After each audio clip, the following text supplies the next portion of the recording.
નશા વિરોધી દળનું સૌથી મોટું ઓપરેશન એનસીબીએ સમુદ્રમાં સૌથી મોટું ઓપરેશન કર્યું હોવાના સમાચાર। સમુદ્રમાં ગત રાતથી જ ચાલતું હતું ઓપરેશન અને 500 કિલોથી વધુ ડ્રગ્સનો જથ્થો ઝડપાયો હોવાના સમાચાર છે। થોડી વાર બાદ જ પોરબંદર પોર્ટ પર આ ડ્રગ્સનો જથ્થો લાવવામાં આવશે તેવી પ્રાથમિક વિગત અમારા સંવાદદાતા હિતેશ ઠકરાર પૂરી જાણકારી આપી રહ્યા છે। હિતેશ, ઓપરેશન સંબંધી શું માહિતી? જી, ચોક્કસથી જણાવી દઉં કે ગઈકાલે રાતથી એનસીબી દ્વારા અરબી સમુદ્રમાં પ્લાવ નાખ્યો હતો અને નેવી અને કોસ્ટગાર્ડના જહાજ દ્વારા એનસીબી સાથે જઈ અને ડ્રગ્સનો મોટી માત્રામાં જથ્થો ઝડપી પાડ્યો છે। અંદાજે 500 કિલોથી વધારે ડ્રગ્સનો જે જથ્થો જે છે તે પકડી પાડવામાં આવ્યો છે અને આ ડ્રગ્સના જથ્થાને લઈ અને થોડી જ વારમાં લગભગ પોરબંદર ઓલ વેધર પોર્ટ પર લાવવામાં આવશે।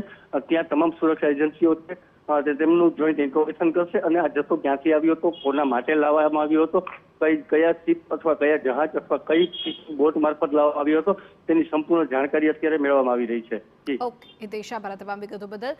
થોડી વારમાં જથ્થો બોટ પર કિનારે લાવવામાં આવશે, ત્યારબાદ આ મામલે વધુ વિગતો એજન્સીઝ અલગ અલગ જે છે કામમાં જોડાયેલી તેના તરફથી પણ આપવામાં આવી શકે।